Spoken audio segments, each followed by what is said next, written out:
Hello learners, welcome back to the course on Sociology of Media and Communication. I am today going to begin lecture 31 of this course. It is a part of the fourth module that we are doing, and today I am going to talk about African representations in mass media. As you will remember, this unit and module has been about representations, different kinds of identities, processes that are at play in the media, and how ideas of the social are shaped through mass media. Now, in today's lecture, we are going to talk about how Africa is represented in mass media. So, I am going to first begin by talking about an incident that happened in 1984 on 23rd October, when BBC TV broadcasted a news report which depicted shocking scenes of famine in Ethiopia. Ethiopia is a country in the Horn of Africa along with Somalia, Eritrea and Djibouti. And basically, this news was reported in BBC media, which was then also quickly adopted by other international media, and horrifying images startled viewers around the world.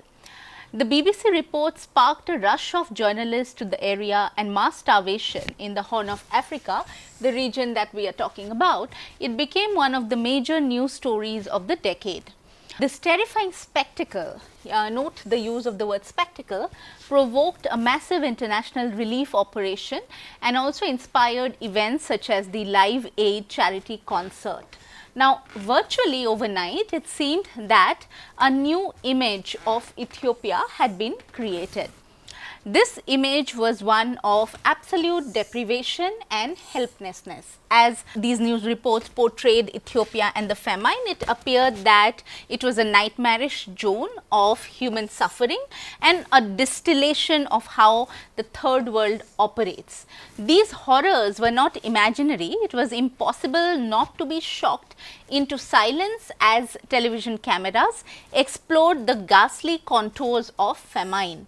So, famine being the event that was covered by news media, and the site is Horn of Africa, more specifically Ethiopia. Whether concentrated in the close-up photographs of emaciated children with huge staring eyes and wizened skin, or dispersed across landscapes of misery, the impact was staggering. For many who reported on the famine or tried to explain it later in books and articles, these scarcely believable scenes conjured up visions of the end of the world and also a kind of apocalypse. Ethiopia became the emblem of disaster, a symbol of the nightmarish collapse of all order. Now, these lines written on your screen, as you will see them, are trying to convey a sense of the image that was portrayed of Ethiopia when this famine was reported. We will go on to talk about how these reportages have their own propagandas and agendas, as we have already discussed throughout this course and also specifically this module, particularly through the lens of Noam Chomsky and Herman. Now, these images of the starving Ethiopians, it seemed to appear from nowhere. So, the idea was that Ethiopia was doing very well in its economy, in its social life, and suddenly there was a tragedy. Yet, primarily, if one looks at history as well as how this famine was created and reported, relief agencies had pleaded for media coverage as the famine had approached. In 1983, while attempting to alert the Canadian media to this impending disaster, the Eritrean Relief Association in Canada was told by one newsroom editor that the third world is not news and starving Africans in particular aren't news.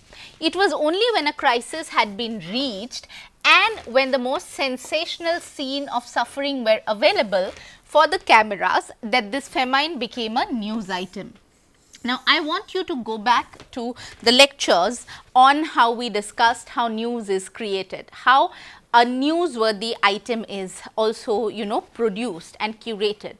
So, as one can see, when the Eritrean Relief Association, Eritrea is one of the other countries in the Horn of Africa, approached relief agencies for the Ethiopian famine that was in the making at that time, they were told that starving Africans were not part of what the West saw as newsworthy, as well as this idea that, a famine was happening.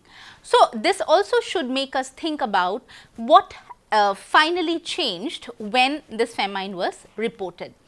Now, in this lecture, I am going to primarily draw from the works of John Sorensen, who has written extensively on the role that the mass media played in creating a discourse on the famines in the Horn of African region. So, primarily also trying to see how African issues and African people are represented in mass media. Now, when we think about mass media news reporting, and we have discussed this extensively so far, we know that it constitutes a type of discourse and it has its own codes and conventions. When we were talking about representation theory, from the perspective of Stuart Holt, it was very clear that representation has its own codes and conventions which need to be decoded by the audience. Now, the mass media are actually huge corporations, as we have also seen throughout this course, which is controlled by wealthy people who draw profits from advertising revenue, and this has been extensively covered in the course, as well as sharing values with the corporate community and government. So, mass media is not devoid of ideology, but it is very, very ideological in nature, and this ideology is rooted in its advertisements which it uses to draw profit from, as well as its friendliness with both the corporate and the state apparatuses. Western media discourse on a major international news item of the last decade, which is this famine in Ethiopia, is actually analyzed by Sorensen in his works, and he argues that it forms a unified system and a coherent ideological narrative. What this means is that Sorensen sees different kinds of symbols and signs which constitute the way that this natural disaster is reported in the African continent and the role that Western mass media particularly plays in this context. So, as we were discussing in October 1984, once the BBC broadcast these shocking images of mass starvation, these scenes were described as hell on earth, and when phrases like these are used, they actually evoke memories of colonial rule in countries like South Asia as well as continents like Africa, primarily because of how colonial rulers also saw these colonies, where they saw these colonies as sites or literally hells on earth, and then the need to basically, colonize them, civilize them. And these kinds of descriptions and depictions continue to persist even today. The televised images of the famine victims, they gave very graphic confirmation of the situation and also what was happening. International media saw it as a major news story, and it's not to say that famines had never happened earlier or that it would never happen again, but the publicity it received and the spectacle that was created, they played a particular role in how these narratives were represented. The crisis oriented coverage, it may have encouraged a view of the famine as an event which struck with very unprecedented, unexpected impact. In reality, however, what historians and scholars like John Sorensen have argued is that it was actually the culmination of a slow onset disaster which had been built over a period of years and has a very different kind of history which the mass media completely ignored. So, the mass media representations, as we have seen so far in this course and particularly in this module, are mostly interested in reporting spectacles, reporting extraordinary events, and reporting ideas which can make people glued to the television sets. What it means is that the sensationalism, the spectacularity, these are very important for the reportages, not so much the history and how the story unfolds. Now, as we were discussing earlier as well, while relief agencies had approached the media earlier, they were not given attention, and there was a belief that the third world is in news, primarily because the mass media, especially in the Western context, believes that Africans, starving is not something which is extraordinary. So, when there is a coverage for any kind of foreign news, there is a formula, and in that sense, an item is most likely to become news only if it concerns elite nations or elite people. Interestingly, if it can be seen in personal terms, then this is the formula, and if it is negative in its consequences. So, distant events are made to seem important in ways that they are related to the West, and as such, events must be sensational and capable of capturing the attention of viewers. So, the mass media in the West, they are interested in making profit, and this profit is by the virtue of basically sensationalizing news and stories that are from different corners of the world. Now, in general, Africa receives little attention from North American mass media, and the very nature of the media is selected against the coverage of the famine. Media corporations want entertainment, and something which we have spoken of earlier as well, that there is a change in the nature of the mass media, where from a rational, critical kind of engagement with information and knowledge, it has become a more entertainment-oriented structure, which demands that this disaster also is transformed into a spectacle, and the events are packaged in such a way that they become consumable, particularly by people sitting in their living rooms, miles away from the African context.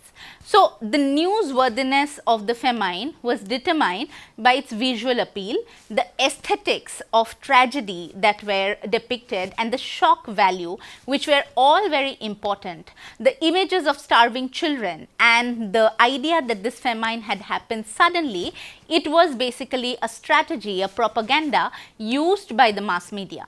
So, famines elsewhere in Africa were ignored, and this famine that happened in Ethiopia was picked up. What was also happening is that techniques like mythologizing and narrative structure to frame the famine as a result of how Africans were incompetent or greedy or inefficient was at play.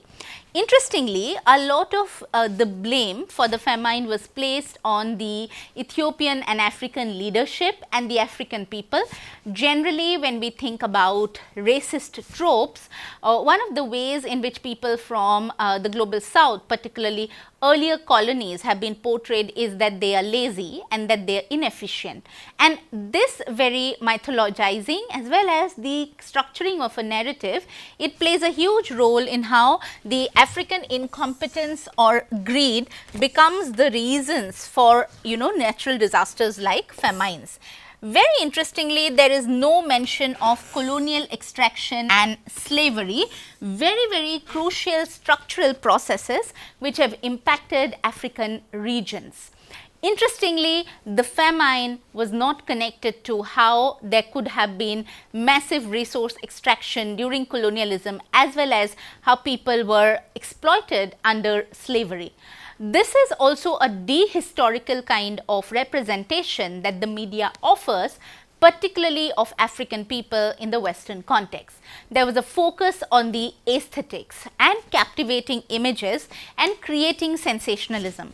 So, talking about colonial history, slavery, they are seen as boring and hence not newsworthy, but flashing images of starving children and trying to blame it on African incompetence, it becomes a way to sell a news item. So, mass media, what it does is, as you can see, it constructs and perpetuates very ideologically oriented racist stereotypes and narratives about people in Africa, especially Ethiopia in this context, as Sorensen argues. It is also very interesting that communist and socialist policies were blamed while emphasizing on the benevolence of external aid and charity. Now, if you go back to Chomsky and Herman's text on how propaganda is created, in fact, anti-communism was the last filter that we had discussed. And in American news industry and mass media, there is an emphasis on blaming communist and socialist policies for anything that may go wrong, and it is seen as a tactic of the mass media to manufacture consent. In this context also, because Africa had hints of communism and socialism, particularly in the Ethiopian context, these policies were blamed for the failure of the government. What was also emphasized was the corruption of the Ethiopian leaders and the luxurious lives that they led. It was portrayed with great sensationalism and became huge newsworthy items. The coverage emphasized natural disasters and primarily ignored political and structural causes, with drought cited as the main reason. This is very interesting that there is no cognizance of how history has played a role in the way that Africa is, suffering in this context. The visual imagery and sensationalism, they play a key role in shaping public perception. This public which is sitting in their living rooms outside Africa watching the news, they believe these tropes and ideas that are conveyed to them. So, the media portrayed the famine as a sudden dramatic crisis, often aesthetically depicted for its shock value. So, the reports frequently naturalize the famine, minimizing long-term political and economic causes. This is very important, that the long-term political and economic exploitation of Africa was completely ignored. The Africans were portrayed as incompetent, greedy and inefficient. The analysis of discourse on the Horn of Africa reveals that a narrative structure is imposed upon events through the application of certain rhetorical techniques. These techniques construct conflict and famine in this particular region as a parable which demonstrates ideologically unacceptable regimes. So, it is not only about the famine, it is also about the failure of the regime, and then how comparable policies and actions are highlighted which are undertaken by other governments as well as the aid that the West provides. So, the focus is on how the West is benevolent, it provides charity and it has goodwill, and then also this portrayal of a communist regime and the way that this communist regime plays a very significant role in the failure of the government. What we see is a representation of a news and an incident through structures of propaganda and the filters that Chomsky and Herman talk about. Now, this particular text that we have been discussing and the way that Africans are represented once again basically take us to discussing how representations are coded with messages. What you have is primarily media industries and news reports trying to fit in within those structures. Now, this sensationalism was accompanied also by the construction of a moral parable which was concerned with the famine. This parable, it ignored the historical context of the famine, as I have already discussed that colonialism found no mention, slavery found no mention in the reports, and what you also have is a huge focus on widespread starvation which are connected to the policies of the Marxist-Leninist government of Ethiopia, and indicating that the Africans and the Ethiopians also deserve to suffer because they are happy with these governments or they play a part in choosing these governments or existing with them. So, in one way, this representation and coverage of the news, it creates awareness. One cannot deny that the famine is represented globally, but at the same time it also creates representations which end up causing harm to the people who are portrayed. So, the media emphasizes the charitable impulses and relief efforts of the West and concentrates on individual acts of genuine generosity and concern, as well as basically belittles people who are going through the particular circumstances. One can also see the kind of images which Sorensen talks about in terms of children and them being portrayed playing a huge role in how the sensational value is created. Children starving and images of that being connected with how the government fails to provide for the children becomes a question of very sensitive human rights, and the way that the West perceives it is that African children have nothing to eat and drink, and they actually are, you know, the worst sufferers. What one also sees is how these natural disasters, they are rooted in that material economy that the Africans are part of, and the way that media captures it without looking at the nuances. Now, in this lecture, what we have tried to discuss is certain representations of Africans, particularly Ethiopians, in the mass media, particularly when there is a conflict or crisis in place. So, what we actually see is the way that people who have been historically marginalized and discriminated get represented in mass media. Even during times of crisis, there is less of empathy and sympathy, but more of sensationalism and ideas of visual aesthetics. So, I am going to end this lecture today on this note, and we will be back in the next one. Thank you.